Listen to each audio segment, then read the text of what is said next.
2. Les règles de quoi? Il n'y a pas de règles. Ah! Les règles, le cycle chez les femmes? C'est un problème. C'est pas un problème. Oh, c'est n'importe quoi. En gros, on a du sang qui coule tous les mois, voilà. De la chatte. C'est un cycle pour la femme? D'ovulation ou...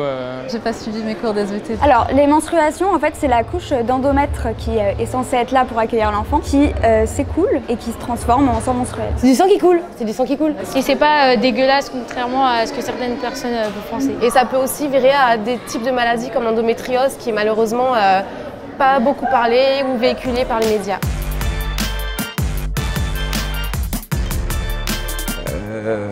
Je pense que ça serait moins cher. Bah déjà, les tampons, ils seraient gratuits. Il n'y aurait pas tous ces préjugés qu'on a depuis tant d'années en fait sur les règles. En fait, je crois que les hommes ont leurs règles, mais à leur manière. Ça se présente pas comme les femmes, on saigne pas ou quoi que ce soit, mais je crois qu'il y a des sauts d'humeur aussi. Si les hommes avaient leurs règles, ce serait perçu comme quelque chose de bien, alors que dans notre société aujourd'hui, c'est perçu comme quelque chose de honteux. Enfin, voilà. À mon avis, il y aurait plus d'égalité, plus de compréhension. En tout cas, les hommes seraient un peu plus bienveillants peut-être envers les femmes. Parce que je pense qu'ils visualisent pas trop la douleur. En fait, 52% de la population a ses règles, donc si on pouvait en parler librement, ce serait quand même plus facile parce que ça nous casse les couilles, les gars, de devoir tous les mois vous expliquer pourquoi on est vénère. Au poil... Aucun problème. Chacun fait comme il veut en fait. J'aime pas trop, mais j'aime pas les épiler. Franchement, je pense que s'il n'y avait pas la société, je m'épilerais pas. C'est sympathique, c'est assez doux, c'est mignon, voilà. Perso, j'aime pas trop les poils sur un mec. S'ils les enlèvent, sinon c'est mort. Chacun a son rapport avec l'intimité, chacun a son rapport avec le corps. On devrait tous ne pas avoir honte d'en avoir ou de les montrer ou de les exposer en espace public. Vive le poil.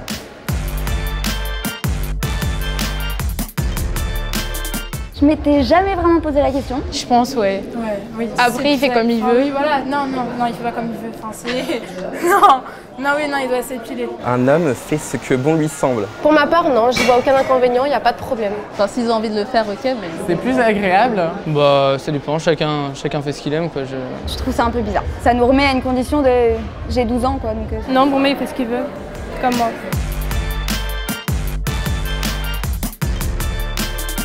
Pas du tout. Pas du tout, je suis... Non. Il y en a tellement en fait. Taubira, Beyoncé, Lina Malandro. Billie Jean King, Rihanna, moi, j'aime beaucoup Amandine Gay. Cardi B, Simone Veil, voilà. Jacques Parker. Frida Kahlo. Simone de Beauvoir. J'aime beaucoup Lorraine Bastide. Il y en a tellement. Je dirais Beyoncé parce qu'elle a toujours lutté pour prouver que la femme peut très bien se sortir sans les hommes. et Jay-Z. Quoi, Jay-Z? La galanterie, c'est à questionner. Ça dépend quelle galanterie, ça dépend à quel moment. Mais c'est quoi pour vous la galanterie? Faut pas être hyper galant, mais en vrai, on aime bien ça. Je trouve que ça a son charme. On offre des roses, on va au resto, on tient la porte. La galanterie d'homme à femme, c'est démodé. Pour moi, ça veut rien dire. Je dirais que c'est bien d'être gentil. Moi, je pense qu'il faut être gentil et que tout le monde doit être gentil, mais que la galanterie, c'est un peu... C'est une nouvelle galanterie qu'il faut.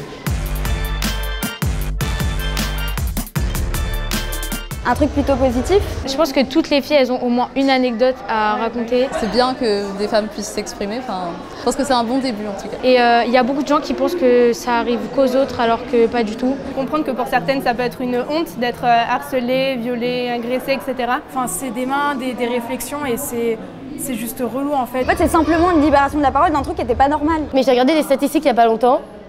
Plein de statistiques. Ils expliquaient qu'en final, ça a pas trop changé les choses. Ça n'a pas eu encore une répercussion physique et sociétale conséquente, enfin celle dont on a besoin. Ça veut dire que maintenant, tout le monde est à peu près au courant de ce qui se passe, ce qui est fait aux femmes, des discriminations. Mais là, ça fait 3 ans qu'on en parle et je pense qu'il faut aller plus loin. Ce qui m'a énormément énervée, c'est que la plupart des gens avec qui j'en parlais ramenaient toujours le fait qu'il y ait une possibilité que ça ne se soit pas passé ou que la fille puisse mentir. Dans 99% des cas, ça n'arrivera jamais. Enfin, je veux dire, les filles qui en parlent, c'est parce que ça leur est vraiment arrivé.